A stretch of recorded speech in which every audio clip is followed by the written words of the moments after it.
இன்னைக்கு நம்ம டிகோட் பண்ண போறது தி ஃபோக்கஸ் ஸ்ட்ராட்டஜி. வில் ஸ்மித் நடிச்ச ஃபோக்கஸ் படம் பார்த்திருக்கீங்களா? ஒரு பெட்ல ஆப்பனன்ட்டோட சப்கான்ஷியஸ் மைண்ட் 55ங்கிற நம்பரை நாள் ஃபுல்லா சட்டிலா ப்ரோக்ராம் பண்ணுவாரு. சோ கிளைமேக்ஸ்ல அந்த வில்லன் ஆட்டோமேட்டிக்கா 55ங்கிற நம்பரை சூஸ் பண்ணி தோத்து போவோம். இதே தான் தமிழ்நாடு எலெக்ஷன் 2026ல நம்மளோட TV channels, traditional media channels பண்ணாங்க நம்ம கிட்ட. சைக்காலஜிக்கல் டேர்ம்ல சொல்லணும்னா பிரைமிங். எலெக்ஷன் டைம்ல நோட்டீஸ் பண்ணீங்களான்னு தெரியல, நம்மளோட பிரைம் டிவி சேனல்ஸ் எல்லாருமே அவங்களோட கலர் கோட், தம்ப்நெயில்ஸ் இங்க எல்லாத்துலயுமே நமக்கே தெரியாம டிவிக்கோட பிராண்ட் கலர்ஸை சொருக ஆரம்பிச்சாங்க. ஏன் சொருகுனாங்கன்னு எனக்கு தெரியாது, ஆனா சொருகி இருந்தாங்க. இவங்க ரெண்டு பேருமே வேற வேற சேனல், ஆனா சொல்லி வச்ச மாதிரி இவங்களோட கலர் கோட்ஸ் பாத்தீங்களா? அது எப்படி டிவிக்கே கலராவே இருக்கு. சரி, இது ஒரு பக்கம் இருக்கட்டும். அப்படின்னா விஜயோட நீலாங்கர வீட்ல 1 மணி நேரம் லைவ்ல அவரோட வீட்டு கேட்ட மட்டுமே ஒரு டிவி சேனல் காமிச்சிட்டு இருந்தது. ஒரு க்ளோஸ் ஆன அயன் கேட்ட பிரைம் டைம் நியூஸ் ஆக்கிட்டு இருந்தாங்க. Brain washing at its peak.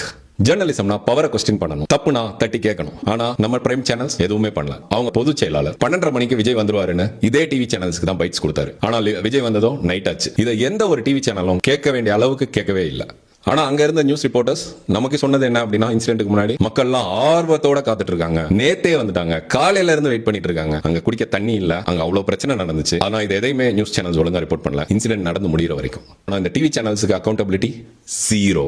அதை விட ஒரு பெரிய காமெடி என்னன்னா, டிவிக்கே ஒரு பெரிய நரேட்டிவ் செட் பண்ணியிருந்தாங்க. என்ன அப்படின்னா, இந்த டிவி சேனல்ஸ் எல்லாமே டிஎம்கேயோட கண்ட்ரோல்ல இருக்கு அப்படின்னு சொல்லி. இதுக்கும் அவங்க பதில் சொல்லல. பதில் சொல்லாம அவங்க வேற ஒரு விஷயம் பண்ணாங்க. இந்த நியூஸ் அவுட்லெட்ஸ் எல்லாம் பயந்து போய் நாங்க கண்ட்ரோல்ல இல்ல அப்படிங்கறத நிரூபிக்கிறதுக்காக 24/7 இன்னும் அதிக இம்பார்ட்டன்ஸ் கொடுத்து ஒண்ணுமே இல்லாத விஷயத்த கூட காமிச்சுக்கிட்டே இருந்தாங்க. 24 மணி நேரமும் அவர் பின்னாடியே, அவர் கான்வாய்க்கு பின்னாடியே சுத்தி ஓடிட்டு இருந்தாங்க. சரிப்பா, இதெல்லாம் விட்டுருங்க. இன்னைக்கு எதிர்கட்சி தலைவர் அசம்பிளில பேசியிருந்தாரு. அதுக்கு நம்ம சிஎம் சார்ட்ட இருந்து அசம்பிளில பதில் இல்ல, ட்விட்டர்ல பதில் இருந்தது. அந்த ட்விட்டர் பதிலையும் இந்த டிவி சேனல்ஸ் எல்லாம் எப்படி தெரியுமா போடுறாங்க? அவங்க போட்டோவோட ஏதோ அசம்பிளிலேயே அவர் பதில் கொடுத்த மாதிரி போட வேண்டியதானே. எக்ஸ்ல பதில் போட்டாரு அப்படின்னு சொல்லி அது சின்னதா போடுவாங்க. ஆனா போட்டோ மட்டும் ஏதோ அசம்பிளிலேயே சிஎம் சார் சொன்ன மாதிரி போடுவாங்க. டிஆர்பிக்காக ஸ்கிரீன் ஸ்பேஸ் அடமானம் வச்சீங்கன்னா நீங்க 4th பில்லர் ஆஃப் டெமோக்ரஸி இல்ல, வெறும் பிராட்காஸ்டர்ஸ் தான்.